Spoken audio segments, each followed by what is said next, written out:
Hi, I'm Gregg LeFevre, and this is The Compulsive Storyteller, a podcast series of short, real personal stories that prove that truth can be stranger than fiction. In this week's episode, entitled Street Comedian, I get to know a Black comedian who practices his stand-up in Washington Square Park at the center of Greenwich Village. He's brilliant and creative, but also, like so many comedians, mean-spirited and cruel. After a long relationship with him, I'm left wondering why I continue to take his abuse.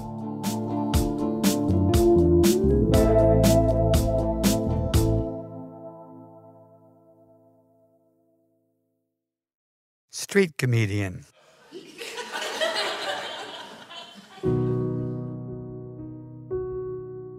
A lot has been written about how difficult life is for a stand-up comedian.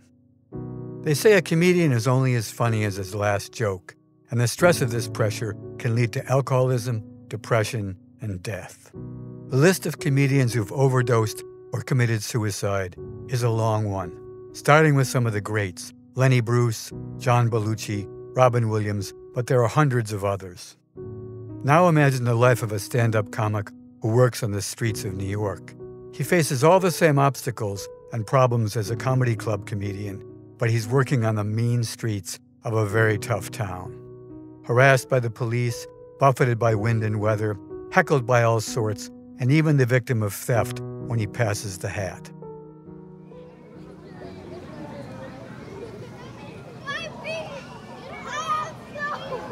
It's the 1990s, and Albert Owens, who works in Washington Square Park in Greenwich Village, is just such a comedian.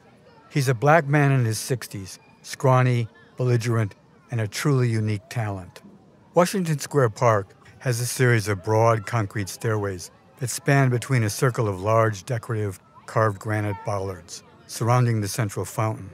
They're a great place to sit, each a little amphitheater where a couple dozen people can sit and another couple dozen can stand above if Albert is having a good day. His audience is raucous, and on the day I first see him, almost exclusively Black.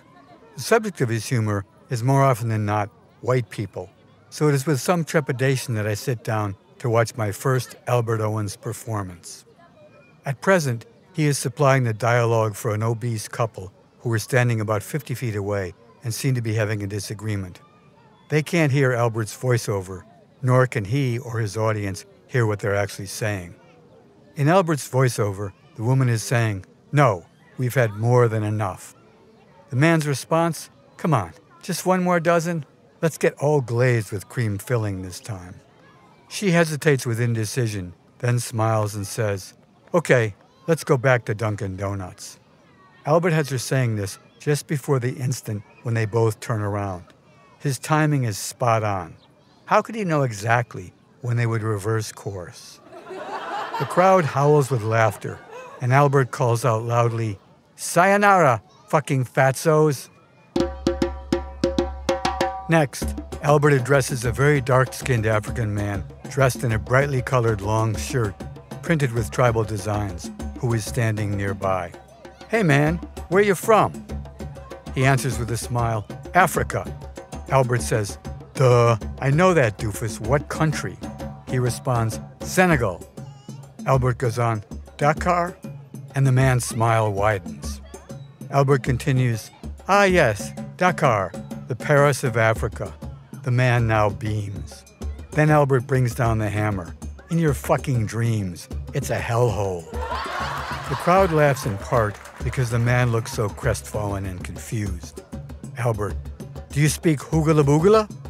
The man's confusion deepens. "Come on, numbnuts, hoogala boogala." Albert then finishes him off with, "Felly welly with a smelly belly, go to fucking helly welly." The African man hurries away, and Albert conducts the audience in a loud chant, "Hoogala boogala, hoogala boogala, hoogala boogala," while they all hoot and howl. The next object of Albert's derision is a small group of goths passing by, probably NYU students. Both the males and females are clad in long black skirts with gobs of black eyeshadow, black lipstick, black fingernails, and an assortment of black crosses and satanic jewelry. Albert begins, "The thing you gotta love about goths is they get to celebrate Halloween every day of the week." His audience chuckles as he yells out to them, "Why couldn't the witch have a baby?" The goths stop hesitantly, listening for the answer. "Because her husband had a Halloweenie." He's got his audience in the palm of his hand now, laughing uncontrollably, and he starts to chase the goths across the plaza. They actually sprint, being laughed at by a crowd of black people with a crazy black man in hot pursuit. The scene really is funny. So many comics' humor is cruel and often plays on prejudices of one sort or another, and Albert's humor is no exception. Now it's time for Albert to pass the hat, but actually he proffers it from person to person, not trusting that someone won't help themselves. He says, "Don't nickel and dime me, guys, and give me money that jingles. Give me money that folds." I try to be funny, always a big mistake with a comedian, and stretch out a $5 with both hands, showing it off to the crowd, before I drop it into the hat. Instead of getting appreciation, I get a generous helping of abuse. God, I hate fucking crackers, always showing off their money. When I respond, "Should I take it back?" some in the crowd actually hiss at me, and Albert digs through the change in his hat and then showers me with pennies while chanting, "Eat, fuck, bite, suck, nibble, gobble, chew, shitty ass, rat, fuck, piss, cunt, screw you. Sayonara, honky." As I leave, I call back, "Albert, you should never attack your audience." In response, he tosses me a double bird, pumping each hand up and down. It's hard not to be impressed with Albert's original brand of humor, so I do a little asking around later in the day. Turns out he was once on Letterman and had a quick and nasty dust-up with the host before walking off the set. He also performed in a number of comedy clubs around the Village and even palled around in Washington Square with a very young Dave Chappelle.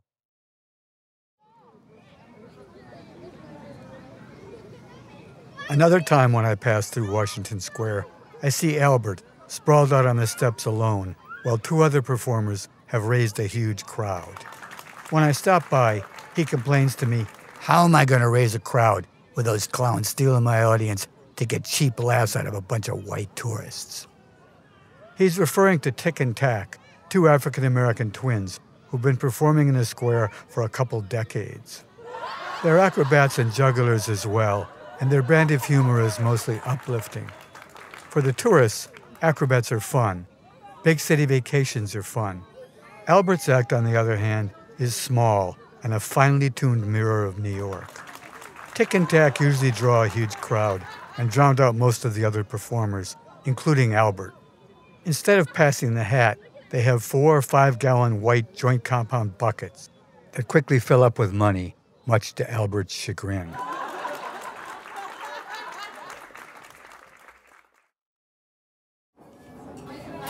There's a cheap diner near my studio where I often get breakfast. Today, as I wait on the line inside, I see Albert emerge from a homeless shelter on the other side of the street and make his way across Bowery. When he gets on line behind me, I turn to him. "Hey, Albert, I really like your work." In response, he grumbles, "Yeah, with that and $5 I can buy a fucking cup of Starbucks coffee. Thanks a heap." "No, you're really good. Let me buy you breakfast." "Yeah, I remember you. Still showing off your money, I see." "What would you like?" Without missing a beat, he responds, 3 fried eggs over easy, a triple order of bacon, a side of grits, small stack of blueberry pancakes, and 2 large light coffees, 1 to go. I know enough now not to comment on the size of his order, and we have an awkward breakfast together. He's not exactly one for small talk, but then he asks, "Give me your business card, in case I'm ever hungry again." "I don't have one, Albert, but I have a sculpture studio around the corner," I mistakenly continue. It's the building with a glass block facade on the first floor. He then asks for my surname, which he pronounces perfectly, Monsieur LeFevre.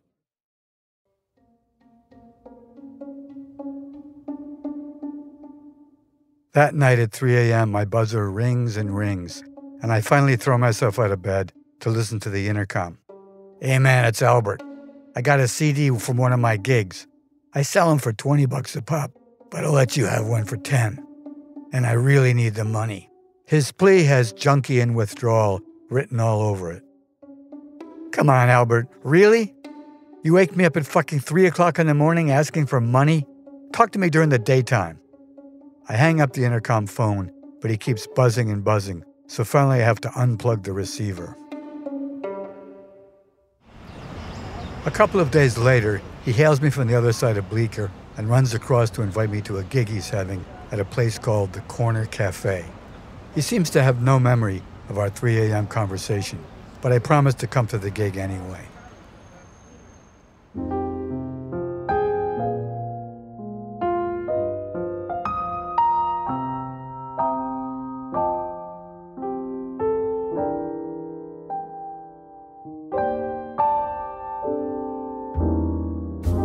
The Corner Cafe is on the corner of McDougal and Bleecker. I show up to the crowded cafe right on time, and then I'm ushered into a large, near-empty performance hall behind the bar. It's called the Comedy Corner. There are 3 other men in the big room, all white and all sitting as far apart from each other as possible. When a waitress holds open the double door, I see Albert in the middle of an altercation with the bartender. I'm performing here and I can't get 1 free glass of wine? What the fuck, man? At that moment, a woman next to the bar squeezes behind Albert and he jumps up and squeals, perfectly mimicking someone who's just had his ass pinched. He then enters the room, tests and adjusts the mic, and starts in about the club, complaining about not getting his free glass of wine. Next, he goes on about how cold it is in the room, at which point, one of the 3 men in Albert's audience of 4 calls out, "Hey man, I came here to hear some comedy, not some complaints. Why don't you get to work?" Albert stops dead in his tracks, and being well-versed in dealing with hecklers, rips into the guy. "Sometimes, some guys just want me to talk nasty to them. That satisfies them. Thanks for the interruption, Mr. Motherfucking Masochist." The guy shoots back with a "fuck you" and stalks out of the room. Albert has just lost 25% of his audience. Now, miracle of miracles, a group of 12 people enters the room from the side door and sits down at a long table. They're noisy because they've most likely been drinking somewhere else. I recognize the man at the head of the table. He's a well-known comedian who I've seen on late-night television.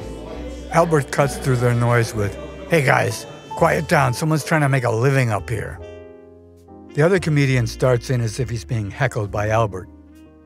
"If this is how you make a living, you must be dirt poor because the room is empty and you're not funny.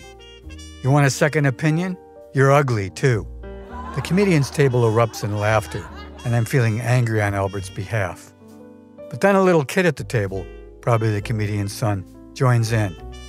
"Half the kids in my 5th grade class are as funny as you are." Then after a pause, he adds, "And the other half are twice as funny as you are." The whole table applauds at what might be the kid's first attempt at heckling. Now I just have to intervene. I walk over and lean down with both hands on the table to whisper in the comedian's ear. "What the fuck is wrong with you, man? Heckling a guy who's performing to a near-empty, cold room? You've never bombed? You've never played to an empty room? You, of all people, should have a little empathy." The guy looks like he's winding up to give it back to me, but then he stands up and says to his group, "Come on, we're out of here." And they all raucously exit the room. Now Albert turns his frustrations on me. "Hey, asshole, I can handle a heckler. I didn't ask for your help. Thanks for clearing out the room. Do you know who that was?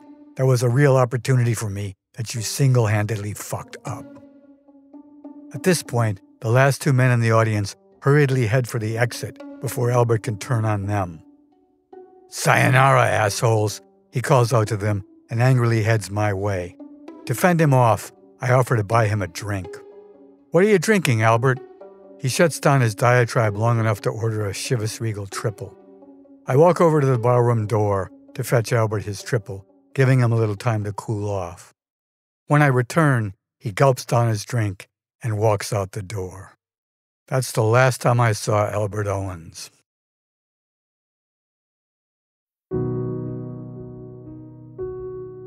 After all those years ago that I knew Albert, I've now discovered a great independent film about him, entitled Albert Owens, Untamed, made by Robert O'Hare and Jeff Burns.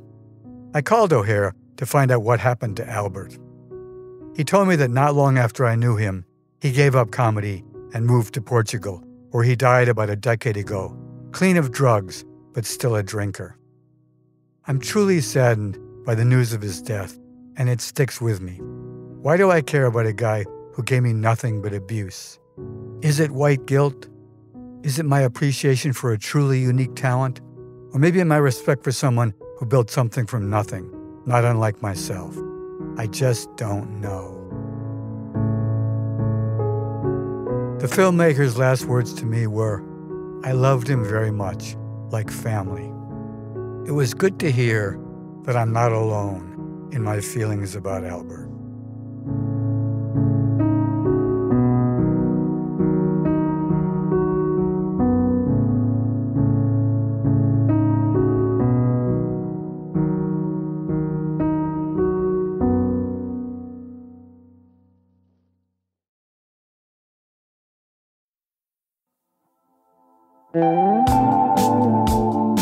The Compulsive Storyteller is written and narrated by me, Gregg LeFevre, and co-produced with Peter Kokoma, who's also made our theme song. If you enjoyed this week's episode, we'd love your help sharing the show. Please subscribe to The Compulsive Storyteller for free on Apple, Spotify, or wherever you listen. And also, if you could leave a review, that would be fantastic. Follow the show on Instagram, @The Compulsive Storyteller, and check out our website for more information at thecompulsivestoryteller.com. Thanks for listening, and if you don't like this one, the next one will be another story.